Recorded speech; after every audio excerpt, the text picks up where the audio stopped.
Tsala pele ha mookamedi wa sekolo. Ke a leboga ntate. Lebitso la ka ke Mmantsane Sello. Ke mosuwe hlooho sekolong sena sa Ribaneng LEC. Ke lebohela ketsahalo e etsahalang letsatsing la kajeno.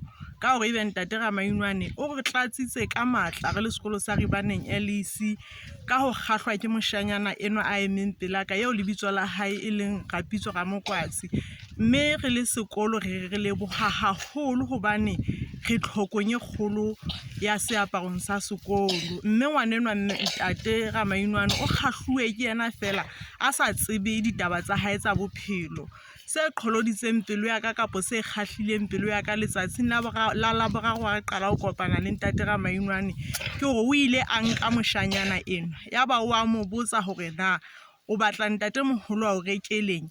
E qholoditseng pelo ya ka kapo e kgahlileng pelo ya ka ke hore ngwana ela hara bare ke kopa ntate moholo o nrekele seaparo sa sekolo, jersey, dikausi, borikgwe, yaba o re hape o nrekele le shirt.